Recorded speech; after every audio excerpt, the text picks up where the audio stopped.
नमस्कार आप सभी को। आज की इस वीडियो में मैं आपको बताऊंगा सेक्शन 19।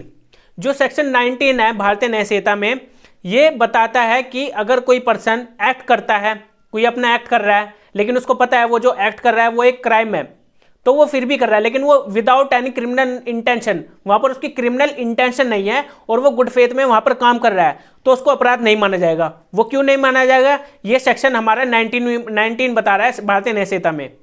तो चलिए इसको पूरा अच्छे से डिस्कस करते हैं। ये क्या बता रहा है, कब व्यक्ति बच सकता है, वहां पर अपने आप को प्रूफ कर सकता है कि वो उसने अपराध नहीं किया है। ये जो भारतीय न्याय संहिता का सेक्शन 19 है, ये हमारे आईपीसी में होता था 81, सेक्शन 81 आईपीसी में था ये, और मैंने इस पर एक वीडियो भी बनाई हुई है सेक्शन 81 पर। अगर आपको वह वीडियो देखनी है तो आप जाकर उसको दोबारा से देख सकते हैं 81 की। और 81 और 19 जो भारतीय न्याय संहिता का, ये दोनों सेम ही है, कोई डिफरेंस नहीं है, बिल्कुल सेम है, तो आप देख सकते हो उस वीडियो को जाकर। तो चलिए बढ़ते आगे। देखिए जो बेरेक लैंग्वेज सिंपली यहाँ पर यही कह रही है, जो पर्सन एक्ट कर रहा है यहाँ पर वो विदाउट क्रिमिनल इंटेंशन के कर रहा है, लेकिन यहाँ पर उसको नॉलेज है कि ऐसा एक्ट करने से ये एक्ट हो जाएगा, ये गलत चीज हो जाएगी यहाँ पर, लेकिन वो फिर भी वहां पर करता है। लेकिन वो इसलिए करता है ताकि दूसरे पर्सन को बचाया जा सके। वो गुड फेथ में वहां पर काम कर रहा है, with proper care and attention में वहां पर काम कर रहा है, तो वहां पर उसको कोई ऑफेंस नहीं माना जाएगा तब।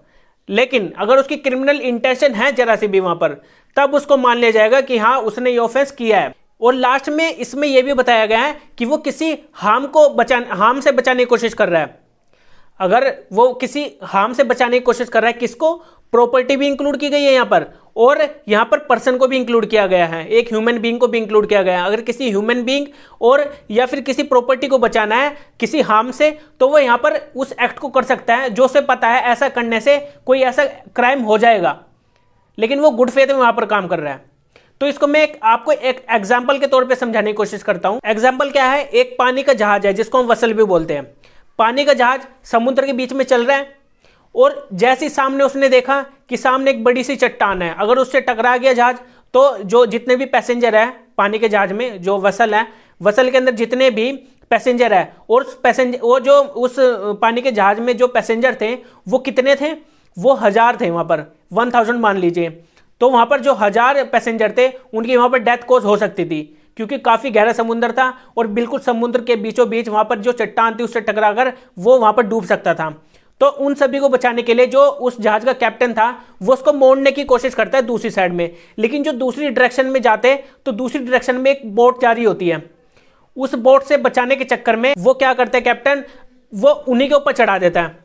जो नाव है जिस पर 10 जो पैसेंजर थे, जिस नाव पर 10 पैसेंजर थे, तो उन 10 के ऊपर चढ़ा देता है वो। अब उसके पास कोई दूसरा रास्ता तो था नहीं, क्योंकि दूसरी तरफ चट्टान थी और इस तरफ जो थी जिसमें 10 पैसेंजर बैठे हुए थे, ठीक है, तो उनको वहां पर मारने की इंटेंशन तो थी नहीं उसकी, लेकिन उसको अगर 1000 जो यात्री थे उस जहाज में, यहाँ पर 1000 जनों की जान जाती तो ज्यादा यहाँ पर बड़ा वो हो जाता है यहाँ पर। तो अब उन 1000 जनों को बचाने के लिए यहाँ पर 10 जनों को पर बलि चढ़ना पड़ा। अगर वो कैप्टन उस चट्टान के पास कोई लेके जाता तो वहां पर जहाज डूब सकता था। तो उस चट्टान से बचाने के लिए तो उस जो कैप्टन ने क्या करा, उन्हीं नाव के ऊपर उस जहाज को चढ़ा दिया। तो यहां पर उस कैप्टन को लायबल नहीं माना जाएगा, उसने विदाउट एनी क्रिमिनल इंटेंशन और गुड फेथ में यहां पर काम किया, क्योंकि उसको उन 1000 पैसेंजर को बचाना था कैप्टन को।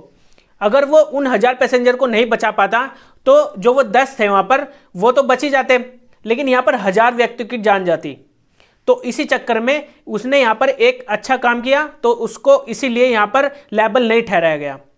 तो अब आप समझ गए होंगे जो सेक्शन 19 है यहां पर क्या बता रहा है। मैं एक केस आपको और बता देता हूं जिससे आपको केस से क्लियर हो जाएगा जो सेक्शन 19 है यहां पर कैसे बचाया जा सकता है। केस का नाम क्या है, आर वर्सेस डडली। तो ये जो केस है, इस केस में भी क्या होता है, इसमें 4 पर्सन होते हैं जो कि अपनी नाव में समुद्र में जा रहे होते हैं, लेकिन वो अपना रास्ता भटक गए समुद्र में ही, और दूर दूर तक उनको कोई टापू भी नजर नहीं आया। दूर दूर तक उनको सिर्फ पानी पानी नजर आया, और वो काफी टाइम से उस समुद्र में ऐसे घूम रहे थे, उनको कोई रास्ता नहीं दिख रहा था कि वो घर कैसे वापस जाए। तो काफी टाइम होने के चक्कर में उनके पास कुछ खाने पीने को भी नहीं था। जो वो 4 पर्सन थे उन चारों के पास कोई खाने पीने को नहीं था, कुछ चीज भी नहीं थी, कोई भी चीज नहीं थी। तो इसी चक्कर में उनमें एक छोटा बच्चा होता है, उन चारों पर्सन में एक छोटा बच्चा होता है। तो वो छोटा बच्चा काफ़ी बीमार हो जाता है, ठीक है, मतलब कि मरने की कगार पर आ जाता है। और वो तीनों पर्सन क्या करते हैं यहाँ पर, वो तीनों पर्सन ये सोचते हैं कि ये तो मरने ही वाला है, इसको हम खा जाते हैं यहाँ पर। तो उन्होंने अपना पेट भरने के लिए, अपने आप को बचाने के लिए उन तीनों पर्सन ने उस जो छोटा बच्चा था उनमें, उसको वहाँ पर खा गए। तो अब उनको बचना तो था, उनको भी अपनी जान बचानी थी, तो इसी चक्कर में उन्होंने उसकी जान ले ली। लेकिन वो अगर उसकी जान नहीं लेते तो वो तीनों भी मर जाते, वो चौथा तो मरता ही। तो इसी चक्कर में उन्होंने विदाउट एनी क्रिमिनल इंटेंशन, वहां पर उनकी क्रिमिनल इंटेंशन नहीं थी, और यहां पर उन्होंने गुड फेथ में भी जो है एक्ट किया, उन्होंने अपने आप को बचाने के लिए किया। लेकिन वो पर्सन तो मर ही जाता ना, वो भी मर जाता और ये तीनों भी मर जाते। तो उन्होंने तीनों ने अपने आप को बचाने के लिए उस पर्सन को वहां पर खा गए, जो छोटा बच्चा था। तो यहां पर नहीं माना जाएगा उन तीनों को लायबल, उन तीनों को लायबल यहां पर बिल्कुल भी नहीं माना जाएगा, क्योंकि यहां पर उन्होंने गुड फेथ में काम किया है और विदाउट एनी क्रिमिनल इंटेंशन के यहां पर काम किया है। लेकिन उनको नॉलेज थी यहां पर कि ऐसा एक्ट करने से ये एक अपराध हो रहा है, लेकिन फिर भी उन्होंने किया, लेकिन उन्होंने गुड फेथ में यहां पर एक्ट किया है, और यहां पर उनको लायबल बिल्कुल भी नहीं ठहरा जाएगा। जो हमारा सेक्शन 19 है, इसका जो ये केस है जहां पर उन्हें यहां पर इस चीज का डिफेंस भी मिला था। तो अब आपको क्लियर हो गया होगा कि आप किस तरह से प्रूफ करके आपको किस तरह से कोर्ट में प्रूफ करना है अपनी क्रिमिनल इंटेंशन को, और अपने गुड फेथ को कैसे बताना है। आपने उसको गुड फेथ में एक्ट किया था, आपने उस जो आपने एक्ट किया था, आपने गुड फेथ में एक्ट किया था। तो आपको, अगर आपके पास इस चीज़ का प्रूफ है, तो आप वहाँ पर प्रूफ देकर कोर्ट में अपने आप को साबित कर सकते हैं कि हाँ, आपने कोई अपराध नहीं किया, आपने उसको गुड फेथ में किया था और विदाउट एनी क्रिमिनल इंटेंशन के किया था। ये था हमारा सेक्शन 19। सिंपल सी यहाँ पर यही बात कर रहा है कि विदाउट क्रिमिनल इंटेंशन और गुड फेथ में अगर एक्ट किया जाता है तो वहाँ पर उस पर्सन को लायबल नहीं ठहरा जाएगा। तो मिलते हैं अब हम अपनी नेक्स्ट वीडियो में, जिसमें हम जानेंगे सेक्शन 20 को।